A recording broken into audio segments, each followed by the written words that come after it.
Okay, so I will start my presentations. Hello, everyone. My name is Yustika from Kyungpook National University. Today, I would like to introduce you about our research topic named Selective Recovery of Cobalt and Lithium from Spent Batteries using HEDTA-assisted bipolar membrane electrodialysis. These are the contents that I'm going to bring you today. To begin, as we all know, that lithium and cobalt are the important metals for batteries, which are now widely used in electric vehicles. But once the batteries reach the end of their lives, it becomes a waste problem. The poor recycling means two losses at the same time. First, we will lose valuable metals, leading to more land degradations from mining, and we also may create environmental risks from toxic metal. To overcome this problem, we can take advantages of spent batteries as a future resources of the metal. There are several technologies for battery recycling process, such as pyrometallurgy, precipitations, and also solvent extractions. But all these methods often require high energy and also complicated separation stages and produce lots of secondary waste. And there is one method called bipolar membrane electrodialysis, or we can refer as BMED. BMED uses membrane technology and electricity, which makes the process cleaner. However, the selectivity is still limited. So how to make BMED technology more selective? Therefore, I would like to briefly explain how it developed by connecting environmental issues, electrochemistry fundamental, and AI applications.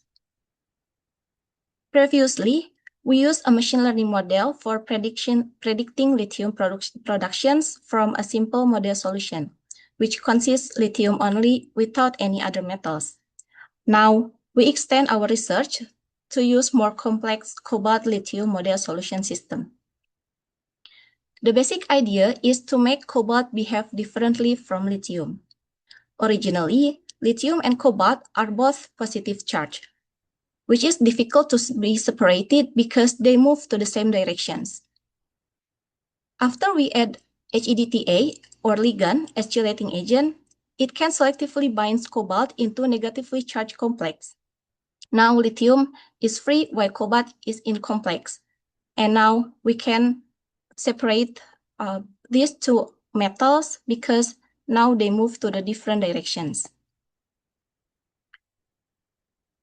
What is new in this research? While existing study focusing only on the final recovery result without considering the mechanism, but in here, we try to do the speciations analysis, flux calculation at each interval time to provide a clear mechanistic process. For those explanations, our study aims to evaluate how the cobalt HEDTA ratio affect the component migrations, to explain the separations mechanism, and also to collect experimental data for future machine learning predictions development. A lab-scale system of BMED was used in our research. A mixture of lithium, cobalt, and HEDTA used as a feed solutions in the system. We also systematically vary the cobalt HEDTA ratio as a study, and we periodically collect the sample from each chamber and measure its characteristic. And here are some equipment and software and also the equations that we used.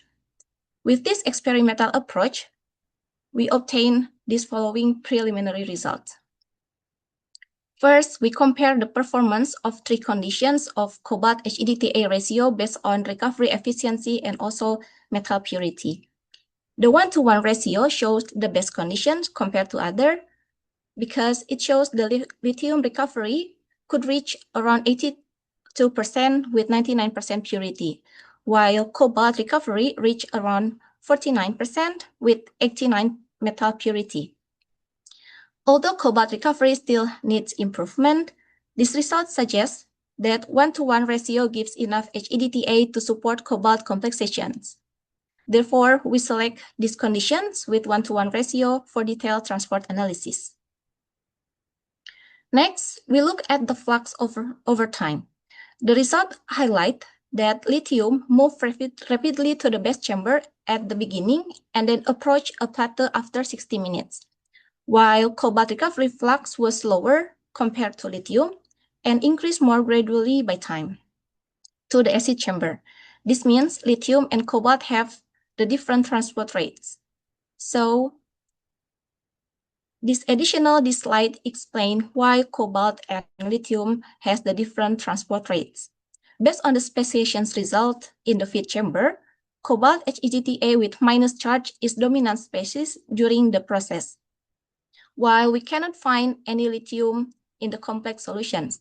So it means that HEGTA selectively make a complex with cobalt only and let the lithium in the charged or free conditions.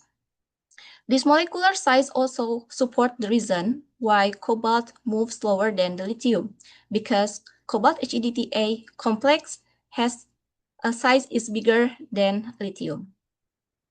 All this result leads to the final part, how this finding can guide my future research. Previous foundations, we developed machine learning models to predict lithium productions using a simple model solution. In this current study, we extend the approach to a more complex system using cobalt, lithium, and HEGTA as a model solutions. Our next target, we will use machine learning to suggest a suitable operating conditions and also to predict the flux recovery and also cobalt recovery. And we also try to develop the graphical user interface so it can make our developed model more accessible to other researchers without any machine learning background. In the longer term, we also plan to develop this reinforcement learning to make this BMED system more autonomous. Although this research has not been completed yet, I believe it can contribute meaningfully to the society impact. By recovering lithium and cobalt from waste batteries, it could reduce the dependency on the primary mining, which supports circular battery economy as well. And we also use the less chemical methodology. However, environmental benefits alone are not enough. This practical feasibility also shows the advantages of this result and also this method. We can, in the future, we can test this method with the real battery solutions and also evaluate long-term membrane stability, measure the energy consumptions and recovery costs, and also develop AI-assisted control to stable operations. In summary, cleaner recovery is meaningful only if it is selective, stable, scalable, and economically reasonable. Before I close these presentations, I would like to share my personal thought, because sometimes as a student, I wonder whether my research is meaningful enough to the society or not.